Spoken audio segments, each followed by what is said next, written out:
Man, that was an experience, I will say that. This review is coming from someone who has nostalgic affection for the original two I Know What You Did Last Summers. They are not anything great, right? They're not masterpieces, but I grew up watching them quite a bit, that I just have a kind of love for it. And it's forever, forever, forever compared to Scream because they have both of the same screenwriters. And while back in the day Scream broke the mold, I Know What You Did Last Summer always just kind of felt a bit more inferior to that. What I can say about I Know What You Did Last Summer 2025, I really appreciated the director of the movie, who is Jennifer Caton Robinson, who I've been following on Twitter for so many years. She really brought in the humor of this, and it's in a very different way than the original movies were. I think when you think back to the original films, you think of them as a bit more straightforward, like slasher teen movies. And I think with Jennifer, she really wanted to bring a whole new type of element into this. And so it is a lot funnier than the previous two. And I thought that was very refreshing. I found myself enjoying that part of it. And part of what the story tells us is Southport, which is the location of where the killings take place, is basically, it's been remodeled. It's been, there is an actor in here who plays this big real estate tycoon, and he's pretty much just kind of like erased the past and just kind of making Southport the New Hamptons of that state. And because of that, there's a lot of beautiful shots that make it feel very idyllic and very sunny, and makes it feel like a place that you actually do want to visit. We are joined by our two OG actors from the original films, that is with Jennifer Love Hewitt and Freddie Prinze Jr. Going into this, I thought that they were just going to be in there for maybe 1 or 2 seconds or 1 or 2 scenes, and they don't have roles that are as prominent as the new teens that come into here, but they surprisingly, at least to me, they both play pretty significant roles in this. I just think that the way that they come into the story, it gelled enough. Not everything is perfect, but I think Jennifer Caton Robinson is an obvious fan of these movies, and I think bringing the OG characters back into the story, she did it well enough. To get into some of my mixed to negative things to say, I thought this was oddly paced. This was by no means a slow burn slasher movie, but it wasn't fast paced either. So it's somewhere in that weird middle. And I'm usually somebody who can appreciate a medium burn, as I like to call it, where everything is paced out fine. But sometimes I do appreciate fast-paced things. But this one, it just felt like there were moments where, okay, like, we're getting somewhere with the story. You're making the mystery very intriguing. These character interactions are very interesting when we have the old and new crew together.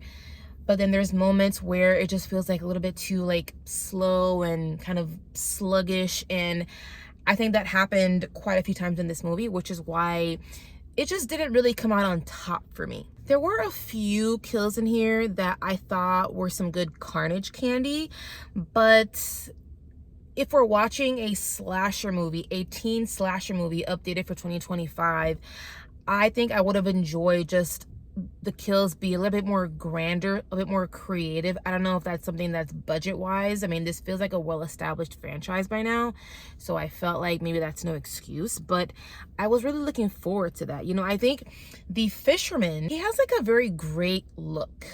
You know, this killer is kind of like big and bulky, and you can't ever see their face, and they have this hook, this big hook out there killing people, and I just wanted a little bit more of a bloodbath. Okay, hey, horror fans will understand, and I just wanted a bit more creativity there. The acting in here I thought was okay. You know, I don't know any of the new cast. I can't remember if I've seen them anywhere else, but there were times and moments where I felt like some characters or some actors were kind of saying their lines and they just kind of feel like dead in their eyes. And I know not everyone comes to slasher flicks for, you know, great acting and these stories that are full of depth, but I am someone that can always appreciate just really great performers, especially in the genre of horror, because I feel like a lot of times the horror genre is really kind of like looked down upon and talked down to because of just the nature of the genre that it is. So I really like to look out for things like really great actors and actresses that are really bringing their A game. I don't think they were awful. I feel like I definitely have seen worse performers out there, but I could have used just a lot better performances in here as well. So I think that if you are a fan of this franchise, that ending is gonna be quite the talk of the town. And as a fan myself, but I have, I have like the nostalgia goggles on for it, I'm conflicted about it. And I'm gonna be very, very vague. I am not gonna be the asshole that spoils this for you. I want you to watch it for yourself and make up your own mind. But I do think if you are an OG fan and you see this ending, I could see why you would love it, because there are some risks in that are gonna bring some people rewards where there's risk, and I could see why you wouldn't like it. I felt myself going through different emotions with that kind of ending and that reveal, because at first I was feeling like kind of disappointed, and I was like, wait, what? You're kind of like breaking the rules here. Why would you do this? But then as that goes on, I kind of saw where the filmmakers were coming from.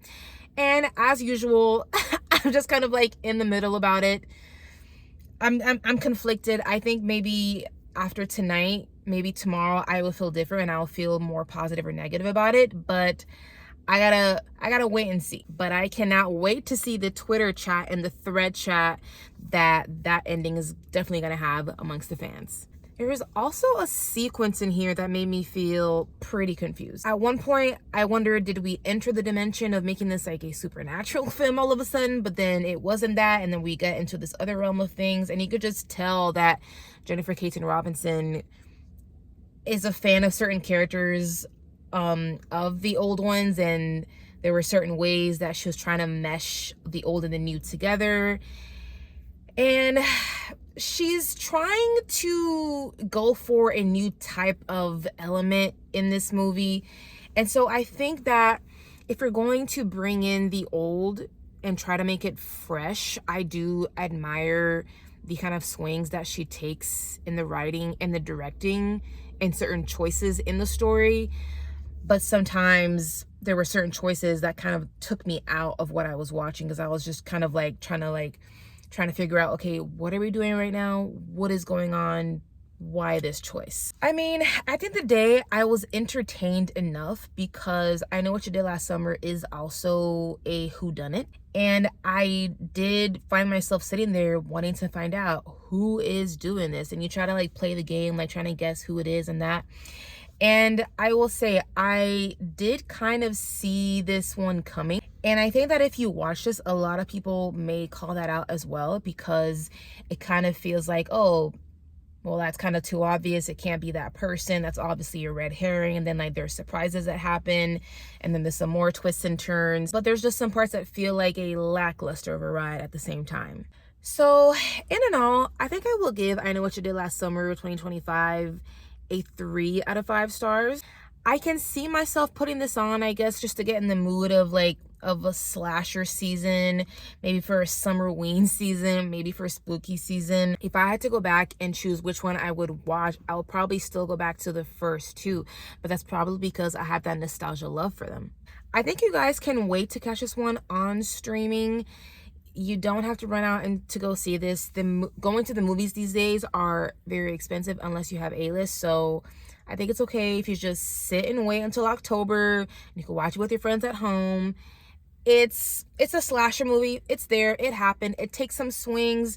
It might work for you. It may not work for you. I think it all depends on your taste and preferences and what you're looking for. Thank you guys so much for checking out my review. If you're enjoying what I do, please go ahead, hit subscribe, hit the like button, and leave me a comment and let me know what you think. Are you going to check this out? Are you excited? And I'll catch you guys next time.